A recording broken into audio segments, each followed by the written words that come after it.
back to what will probably be my yearly Bleach video. Oh, so, Cour 2, it finally wrapped. It took a while for Cour 2 to come out, like, Cour 1 finished around, like, Christmas, and then we didn't get Cour 2 till, like, July, I believe it began, with the last 9 days. But yeah, so this will be my video on Cour 2, The Separation. Cool little name, The Separation, with Ichigo and Uryu, despite the fact that Uryu is kind of just here for, like, calling this The Separation works, but, like, at the same time, like, we don't really get to see, like, we do get to see their interaction, but, like, but that's not till, like, after the Zero Squad fights, but I feel like I should open this with just talking about the second invasion. So, after the Blaze You, or the Blaze Me, I forget what it's actually called, the Ichigo gets his true Shikai. A lot of people consider that to be kind of like where the Thousand Year Blood War stops being consistently good, and then we get a lot of meh content. I've always had a soft spot for the second invasion, but I can see why people hate it. It's a lot of fights that some people feel are kind of just one-sided slaughter fests, which some of them are, but that's Bleach. The Thousand Year Blood War does suffer from the fact that there are so many OP abilities. Kubo went fucking stupid with OP abilities in this arc. We'll be getting to that later in this video as well, but I've always had a soft spot for the second invasion. But you can't really blame people for not liking it. I mean, it's capped out by some of the most disappointing fights in Bleach, the Zero Squad fights, and I mean, leading up to those fights were not very good with the marching out the zombies and Pepe, which I'll somewhat mention. So yeah, this will be my video talking about episodes 14 to 26 from the last 9 days to Black. They call it Black, but oh boy, red is more the color of that episode. So, as per usual, I should just give my general thoughts on this cour. I think, content-wise, this is a better cour. I just think since they have the rhythm of the anime at this point, I liked it a bit more. I also think just because we're already... with the Thousand Year Blood War, it takes a couple episodes to start like half the cour is set up, and then the first invasion, and then we get into Ichigo's. This is a much more fast-paced, which that's what the second invasion should be. It should feel fast. But, yeah, I liked a lot of episodes. Probably the first couple episodes, the last 9 days, and the fundamental virulence, which you feel like Kubo should have saved that for Askin's fight, because, like, I understand why, because it's the holification poison, but, like, I feel like you should have saved that chapter title for the Askin fight. I'll be mentioning Askin quite a bit in this video. He does some stuff. But yeah, as I said, I've always been someone who's liked this part of the arc, but I can understood its problems. And the first half is a little meh, and marching out the zombies was always an arc no one liked. Like, it's good for, like, one reason, and it's good if you're a Gestalt fan, which I used to not be, but I've kind of warmed up to the weird zombie thing. Gestalt's such a weird fucking character. The Bambis are as well, but yeah, I don't think I have I don't want to get into too much of my thoughts, because top 5 in the video, and especially the last episode, there are a lot of opinions I have about that episode, good ones. So yeah, manga versus anime is kind of interesting. I don't know how much chapters they adapt, but they adapt up to around chapter 610. Because I know that, because I always mental note is when that's the Zero Squad fights is chapter 600 through 612. Because I believe chapter 612 is when we get the death of the Soul King. Spoilers, of course. I'm going to mention stuff that's past what the anime is adapted. And the anime editions may be becoming more and more prominent as we get on, because, like, there's only, like, 70-ish, like, maybe, if you're being generous, 85 chapters that they have to adapt. They're going to add a lot, because I don't think they're going to stretch those 85 chapters across 26 episodes. I think we are definitely going to get a lot of additions, which is good. But yeah. They did cut a lot of stuff. A lot of scenes have been changed around. There is one specific chapter in here that I know they cut, and I'm very curious why they cut it. So, I believe this is in between the Renji fight and the Rukia fight. You know, where they both release their Bond guys, which I'll be talking about one of them soon. There's a chapter where we get the explanation of where Hashwalt is the other half of Yuha, and I believe they are saving that explanation till we get the Hashwalt flashback. I may be wrong. They do cut a lot of stuff, like that gets cut. There's some banter shit that gets cut. I know when Yuha uses the Ashwallen in episode 25, they actually cut the scene of Robert dying, which is very interesting. There's no scene with him at all, which is very interesting, because that is where he technically dies, and where we have no idea what the fuck his script is. Still bothers me so much that we don't get BG9 or Robert's script. It's just like, Kubo, if you don't want to reveal it in the anime, just reveal it on your fucking website or something at this point. But yeah. And the stuff they added was pretty cool. I'll be getting into that. One of the things I actually like that they're adding is they're going much more into the Volt standings, like Menendez, Latado, Giselle, and Candace. They never had named Volt standings in the manga, but in their fight with Ichigo, we get all the names of their Volts, and I didn't write them down, but we get their names, and we get kind of an interesting thing with them, so yeah. And that's all I want to mention with the cut content. Like, the intro to this is going to be a lot shorter, because I had to do a lot of intro stuff for the last cour, but with this, we're just getting into it, so. Animation stuff, I don't have a problem with the animation. I know some people do, like, you know, the One Piece Sakuga nerds, they constantly make fun of the Thousand Year Blood work, but honestly, I've had no issue. Wow, you can enjoy an anime without it moving every 5 milliseconds. Wow, a new concept to One Piece fans. I wonder how many people I've angered with that. Voice acting is really good. There's one specific character that I have to shout out here. Asnot. I think, how you say his name, it's like Yoshisugu Matsuoka, who's his VA, fucking nailed it as Asma. I'll be mentioning that a bit later, but holy shit. Like, if anyone deserves an award or, like, recognition for their role in the Thousand Year Blood War, voice acting-wise, it's that guy. He deserves it. God damn. The OP... I actually do want to mention the OP, because I don't think I mentioned Scar too much, the last OP, but the OP for this season, Stars, is really good. It actually reminds me of one of the old Bleach endings, because it's like all the Shinigami and Stern Ritter in like modern day garb, and it still foreshadows the fights. It's pretty cool. Well, I can't remember. I think it's ETH 23, where it's like all the Shinigami and Espada, and like as like just regular people in the human world. I also remember that specifically because there's one scene of that ED of Harabelle as a bartender, and she's serving all her fraccione, and they're just arguing, which always made me laugh. But yeah, so might as well get into the OST wise.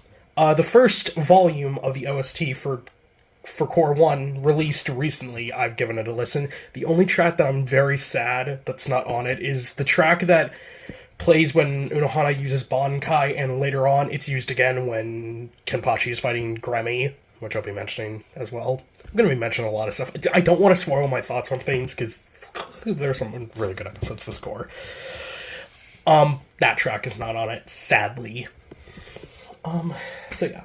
I guess we should get into the top 5 episodes, which is really like a top 7, because I couldn't decide on something. So, number 5 for this is 3 episodes. Episodes 17, 24, and 21, which are Heart of Wolf, Too Early to Win, Too Late to Know, and The Headless Star. I put these all because I like all 3 of these episodes equally, but not a lot happens in them. So we'll go in order. Heart of Wolf. Heart of Wolf adapts the fight between Komamura and Bambietta. I like this fight, but at the same time, I've always had an issue with it. It's the one fight of the second invasion I've always had an issue with. So, I don't have a problem with it on Komamura's side. It's a beautiful send-off for his character, you know. The humanization technique. Oh, how do you do it? Rip out your fucking heart. Metaphorical. No, rip out your heart. I just always loved that the sacrifice that Komamura has to make to become human is his heart. The thing that... Komamura is a complicated case where he doesn't get a lot of screen time. I've always liked Komamura. I mean, he's a bit dog. Or... Fots, what the fuck is Komamura? Because he's not a straight-up dog. I think he's something specific, but he is kind of like a dog. But... I always liked him, but he's always been in the background. He... You know, in Soul Society, he fought against Kenpachi very briefly, and we saw his Bankai, but he didn't really do much there. We get a little bit more with him and, like, his relationship with Tozen there, but it's not until much later that we get his relationship with Tozen, along with Shuhei. But yeah, it's like Koma and Byakuya are very similar, as they are ideal captains. They are honor-bound to a point. And that's how they are. They are very honorable people. They're samurai. They're like old school samurai. They're very honorable. And that's very apparent with Komamura. Komamura always respected Yamamoto. Oh, and he took a lot of offense that Yamamoto died to the Stern Ritter in such a way. So he wanted to get revenge. But of course, the whole irony of this is Komamura is doing exactly what Tozen did. Sacrificing his values to further a goal in revenge, because that's what Komamura critiqued Tozen for. Or Tozen became basically a perfect vizard, but he ended up still dying, and it's after he lost his powers that he realized, I fucked up. So it's kind of an irony theme that Komamura is doing the same thing that Tozen did. Is of course where we get his new Bankai, Kokujo Tengen Mio Dangaijo, which was CGI. That was a big question. They used CGI, but it's not bad, honestly. I don't think it was bad. I think, honestly, I'm glad they used CGI for Kokujo Tengen Mio Dangaijo. Can I tell I like saying it? I mainly wanted to talk about this episode because Kokujo Tengen Mio Dangaijo is so fun to say. Kubo is really good at cool names for abilities, especially Bankais, which we'll be getting to a Bankai that's complicated to say later. But yeah, Human Coma, let's cool. And then on the other side of this, you have Bambietta. Bambi is weird. One of my friends is a huge Bambi fan. I like all of the other like, the only one I probably would rank lower than her is Candace, but that's because as hot as Candace is, she's kind of meh as a character. She's kind of just hot-headed. And I liked Latato, Giselle, and Menina's way more than her. But yeah, Bambietta is kind of... We don't get the name of her Volt standing. That was something that I was disappointed about, is we didn't get the name of her Volt standing. Maybe we'll get it, because she still does use it a bit. I don't know. But it's like, this is the whole thing of like...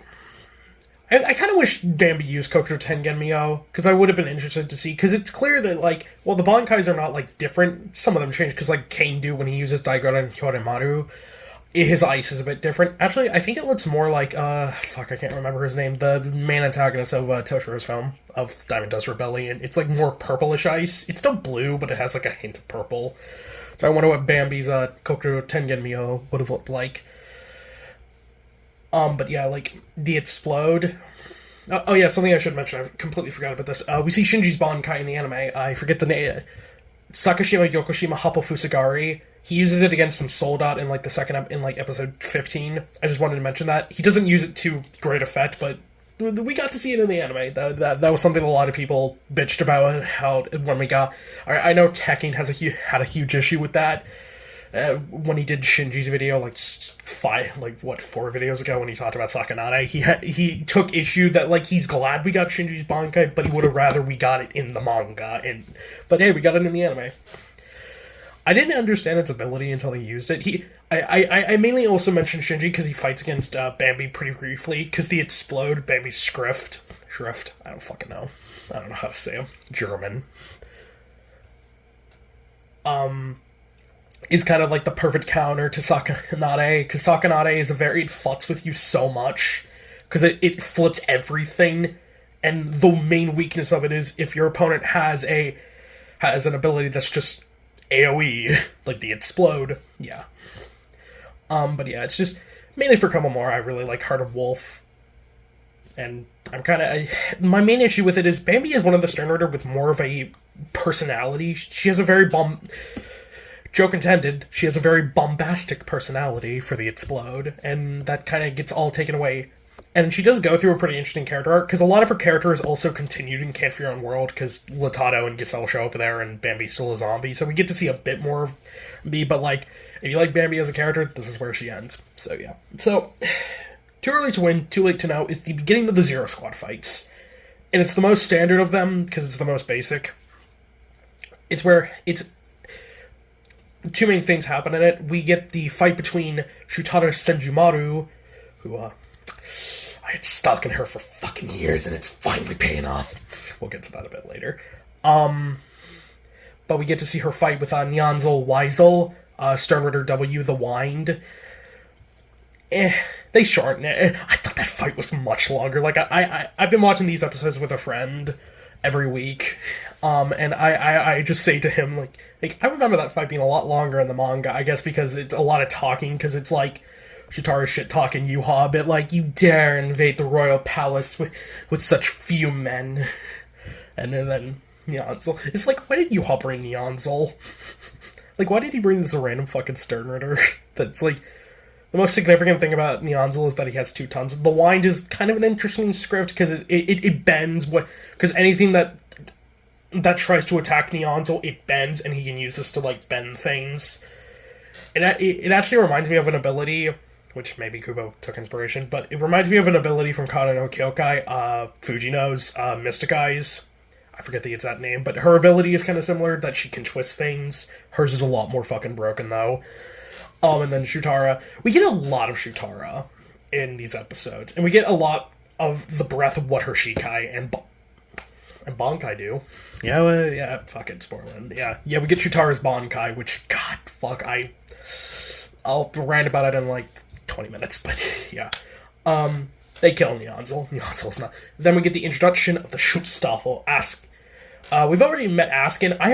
This was a misconception I had when I read the manga. I always thought Askin was a member of the Schutzstaffel, but it's very clear that he was a lower-level Sternritter that got promoted to being a Schutzstaffel also. Is Schutzstaffel the official term? I've always used it, and that's what everyone used to describe the Royal Guard of Yuha, but I don't know if it's an official. It's on the Bleach wiki, but I don't know. Gerard Valkyrie is Sternritter M, the Miracle, who we'll be talking about a lot in the next 2 cores. Kubo, why? Lile Barrow, the Etzatzis, and Pernida Parnjas. The Compulsory. What the fuck is Pernida? Pernida is I don't know who voices Pernida, but they do a pretty good job, because it's just breaths. It's like, you just get breaths of Pernida, and it's so fucking creepy. Oh yeah, they fixed the plot hole with this episode. So Pernida actually had... Later on, we find out Pernida's a hand. Go with it. If you're watching this video and have not read the manga and have only watched the anime, it's like, what the fuck, Pernida's a hand? Roll with it. I also will mention the thing at the start of this episode in a minute. But yeah, Pernida has a hand, like Kubo portrayed Pernida as a regular human in the manga, but they changed that, which was good. So we get that fight, and then we get Nimaya fucking wrecking the Royal Guard with Sayafu. Is it Sayafusa? Yeah, Sayafusa. It's like no sheath, the sword that Nimaya considers a failure because it's too goddamn sharp. He takes them out, and we actually get to see a brief use of the antithesis, because I didn't actually catch this in the episode, but I rewatched it. So during this fight, Kiro Hikafune, she traps all of them in, like, this wooden tree chamber that she calls the womb. And it's like, you can't escape this. And Yuha, he takes one of the pins on his jacket, throws it, and then Uryu uses the antithesis. I always thought the antithesis was just, like, a reverse damage ability, but it's a bit more complicated. We'll be getting into that later, because he might be using it in that score to get out of something. But yeah, the beginning of this episode is very cool, because it shows Ichibei meeting with Yuha 1,000 years ago. And it is Yuha 1,000 years ago, because it's very clearly the Yuha that we saw during Hashwald and Basby's bat story. And we actually get to see how Yuha got Pernida. It was very interesting. And I wonder if that's... We also get a lot more stuff with the Soul King from, like, the Can For Your Own World, because the Can For Your Own World light novels, which I'm 120% convinced that they're going to adapt it after the anime. Like, we're going to get a fifth cour, and it's going to be that, and it's going to be Can't World, just because of how much they're hinting at it. Or they might adapt some stuff from Can't World. Like, we get the origin of the Soul King. I won't mention much if you haven't read Can't World. I've only heard hearsay. I've only read the first volume, but I should read volumes 2 and 3. So yeah, that's all for that. And then the Headless Star. I wanted to mention the Headless Star just because it's the Ichigo episode. I really like how they portrayed Ichigo this season, because an issue with Ichigo in the manga during the second invasion is he kind of just vanishes for like 50 chapters, but we actually get to see him training in the Soul Palace, which is cool.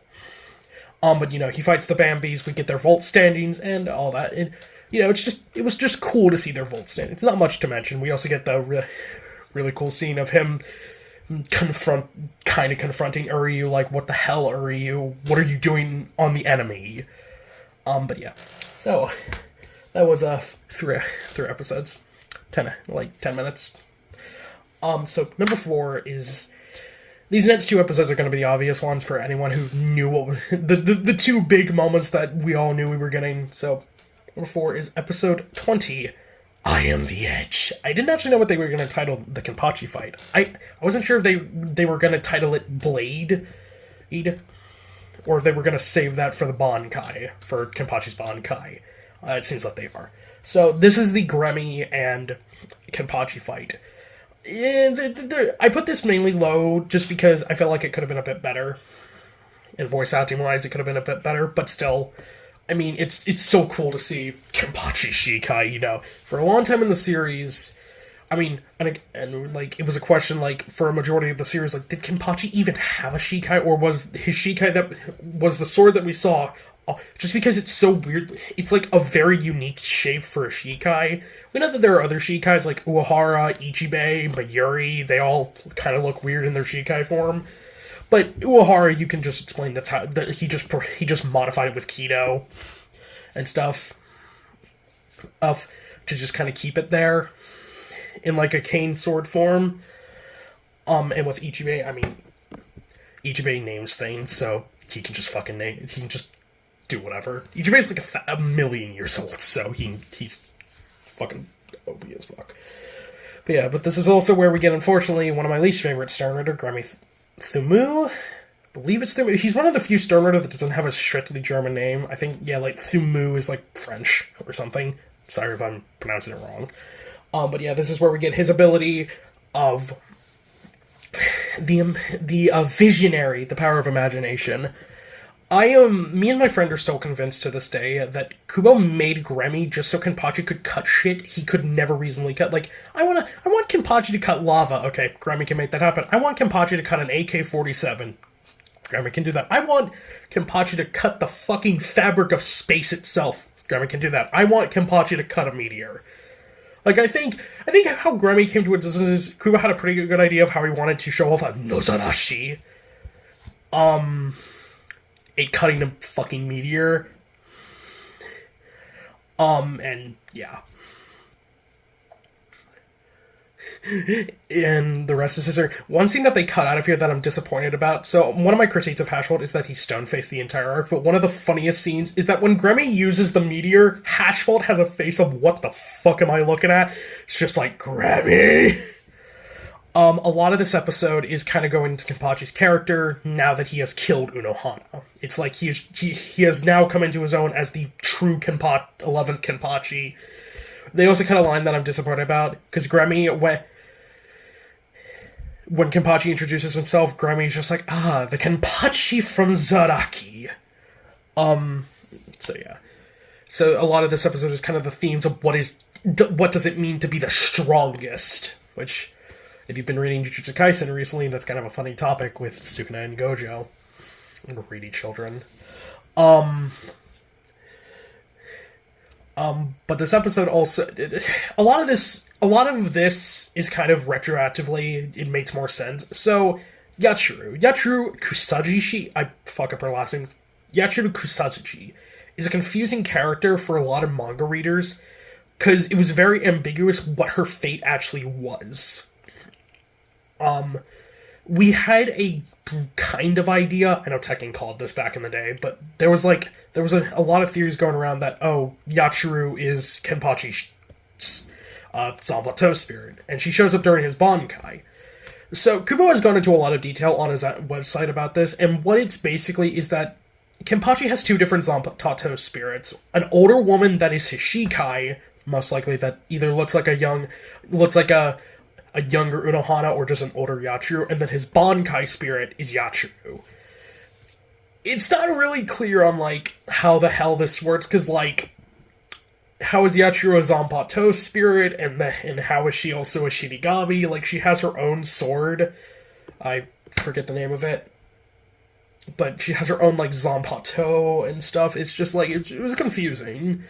But yeah, Kubo's explained that it's kind of weird with Kenpachi. I mean, it's Kenpachi. His sword was always going to be weird. I mean, he picked up a random Asayuchi from a dead Shinigami and just started using it. But yeah, we get to see Nozodashi in this episode and that. And, you know, it was just a moment a lot of people were looking forward to. It could have been better, but I liked it. It was very fast-paced. I expected this fight to be cut into 2 episodes. Gremmy's a fucking asshole. I do not like Grammy. He does have a good voice. He's voiced by, I believe his name is Natsuki Hanai, Tanjiro's VA. He's really good as Grammy. I liked him. But yeah.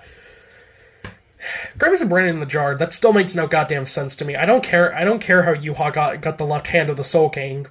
That's what Pernida... Yeah, Pernida is a left hand, right? I always forget which hand is the Mimi Hage and which hand is Pernida. But yeah, I think it was, like, confirmed in a data book or something that Grammy is, like, the brain of the Soul King. I don't fucking know. I mean, same light novels that confirm that, like, Zaya was the Zeroth spotter or some dumb shit. Like, I only take Can for Your Own World as canon because it actually, a lot of stuff in that does make sense. The rest of the light novels are just fucking stupid. Like Spirits Are Forever With You. That one's kind of just dumb. Hazashiro is a fairly interesting character, though. So, number 3, before we get into the finale episodes, I'm just going to spoil it. 25 and 26 are my favorite episodes of the cour. Episode 19, The White Haze. I don't feel like I need to explain this episode too much. It's the Rukia Bankai episode. From the moment the Thousand Year Blood War was confirmed to be getting an anime adaptation, this was top 3 everyone's most anticipated moment. Rukia is a character... I'm not going to go too much into Rukia, because I'm not the biggest fan of her, but Rukia has been with this series for a long time, and her development as a character and a fighter has been a core of her character since the very beginning. Her insecurities with her brother and Hisana, with Ichigo, and her whole backstory with Cayenne. Then when we get to see it's like her whole struggle as a fighter, and then her finally becoming a lieutenant, and then this all being capped off with Byakuya being the one that acknowledges her and tells her to use her Bankai, and complimenting it that it is a beautiful Bankai. I believe it was said in, like, the Bleach anime that, like, Senbon Sakura was considered the most beautiful Shikai, which, goddammit, do be pretty. But yeah. Haka no Togame was great in the anime. Honestly, this episode is more great due to Asnot. Asnot's one of the best Sternritter. Like, he's easily, like, top 7, top 5 even, best Sternritter. He's just a very interesting character, because a lot of his character is about fear, and what does it mean to fear, and, like, fear death, and Asnot's kind of, like, final thoughts are, like, I fear death, and all that, and going into Rukia's... It was a genius move by Kubo to have the guy who is fear personified fight Rukia, who's always had to deal with her insecurities and character stuff like that. I'm not putting it the best. Again, I'm not the biggest Rukia fan, but that's more because some of her fans are psychotic. No offense if you're a Rukia fan. I've met plenty of great Rukia fans. It's just some of them, each Rukia fans are psychotic. But yeah, it's like... But yeah, I guess the compliments I can give this episode are to Asnot's VA. Fucking hell, he killed this role. When I heard it was Kirito's Japanese VA doing Asnot, I was like, oh, that's a weird choice.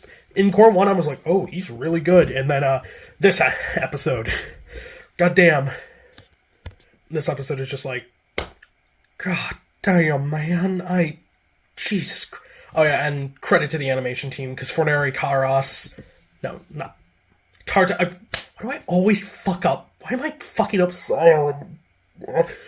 Tartar Foros, they end the same. I cannot believe that I fucked up that. Tartar Foros was brutally terrifying in the anime.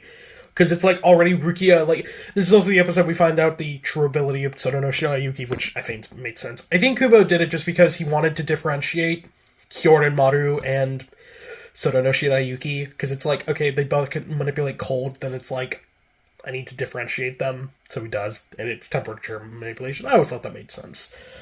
But, you know, it's like, before he uses it, you can see, like, Asnot rips his mask off, and, like, his, like, bare muscle is there, and then he uses it, and, like, all the stitch, and, like, all his body just fucking explodes, and then, like, stitches it back together, and then goes into Tartar Foros.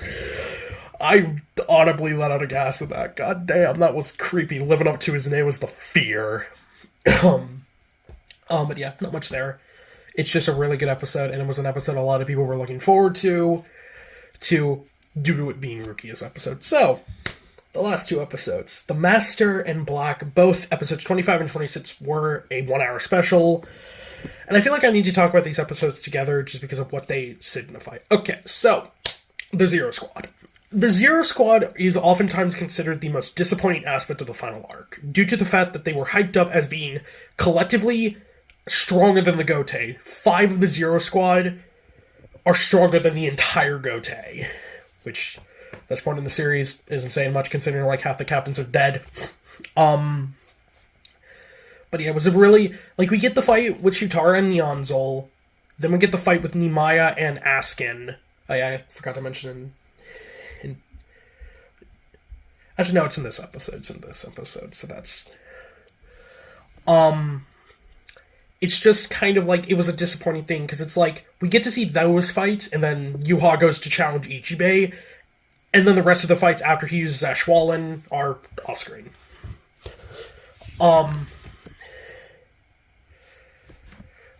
This is also the episode that introduces the Ashwallen, which is a controversial aspect of the final arc due to stuff later on with the Silver Arrow, and yeah. They do cut out a scene, because always in the manga when he uses it, we also get to see, Latato and Basby kind of denouncing themselves as Sternritter and kind of denouncing Yuha. We also get in the manga, we get a scene of Robert dying, and also telling Latato not to fuck with Yuha, telling just how terrifying his highness is. But that's cut out, which I'm very interested about it. Because I thought that was later on in the arc, but apparently not. Again, I have not read this part of the arc in like 6 years, so I need to reread it, but yeah. And then after he uses Ashwallen, the Zero Squad is just taken out. Off-screened. However,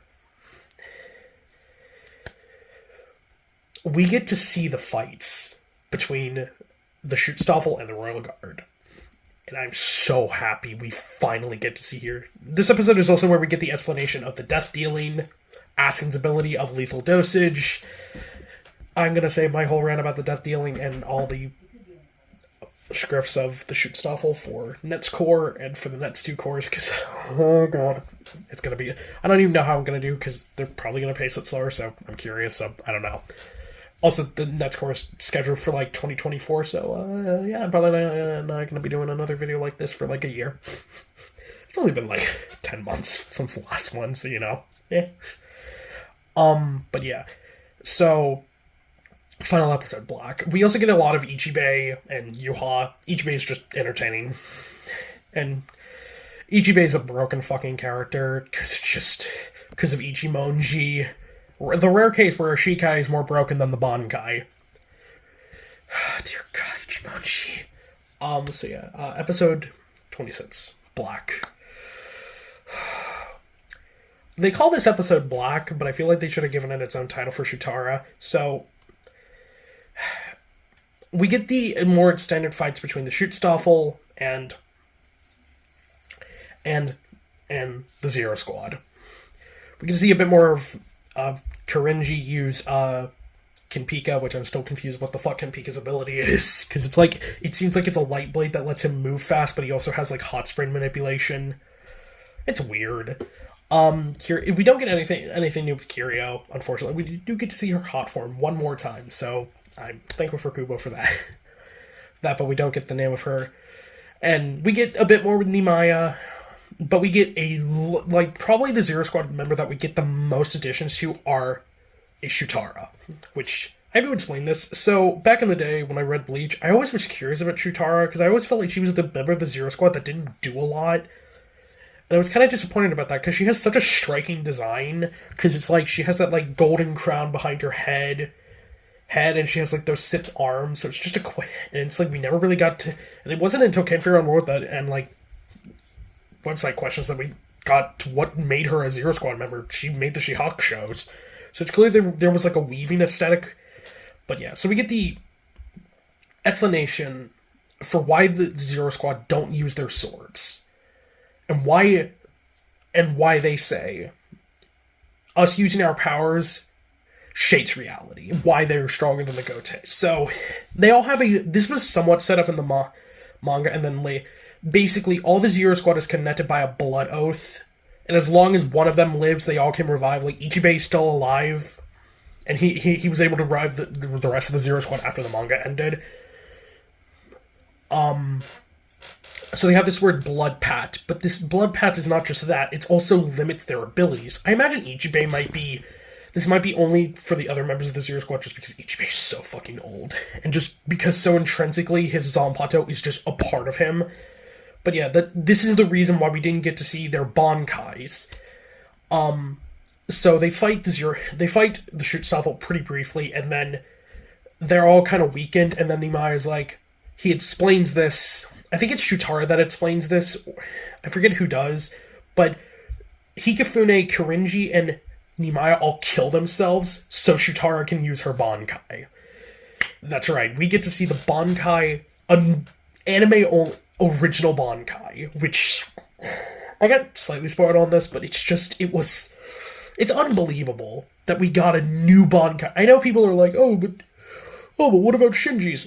We already knew about Shinji's. His just was put in the anime. With Shutara's, it is a completely anime original Bankai, completely new to the anime. Not in the manga. We also get the name of her, Shika. It's a Shigarami, which, I looked at the kanji for this. Shigarami generally means, like, bloodletting, but it can also mean, like, thorny entanglement. A lot of Shutara's, like, Shikai and Bankai names are intrinsically linked to, like, marriage and love, which honestly makes me curious what the fuck happened in your past, Shutara. But yeah, it's like the needle. It's like the needle she uses and, like, threads things. But we get to see her Bankai. She uses her Bankai against all the Schutzstaffel and Jugo and Uryu. Her Bankai is named Shitatsu Katagawa Shigarami no Suji.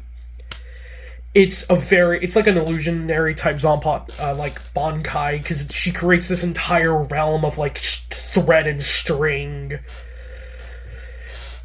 and like, weaving. It also is very reminiscent of her palace, of, like, all the cloths. It's a very complicated of what it does, but it seems to link, it's a thread of fate ability. Basically, it traps all of the members of the Schutzstaffel and Jugo and Uryu in, like, their own realm, and she weaves them into different cloths, but it's also indicative of their future fates. I'll go through them real quick. Lele gets trapped in, like, this room with, like, 8 mirrors, which is indicative of the Shinken Hyakuken, which Nanao uses later to defeat him. I forget. Pernida, a being that was always that always progressed, was, like, consumed by the sands of time. Gerard is a little interesting, but Askin first. Askin gets, like, crushed by three golden coffins, which is kind of twofold, because it's indicative of the 3 people that ended up taking him out: Yoruichi, Uehara, and Grimmjow, and the coffin he made with himself, with Gift Ball Deluxe in his vault standing. Gerard is interesting, because in the original manga, Gerard gets killed by Ashwallen, because Kubo was rushed. But in this, it shows him getting turned into ice, so I wonder, he does fight Toshiro, so I wonder if that's strange. Jugo gets, like, consumed and burned by flames, probably indicative of you know, his fight with Thabsby and his regret for that, and, like, his whole regret because Hashwold is very justice focused. He's always going forward with Yuha, but maybe there's a bit of regret with that.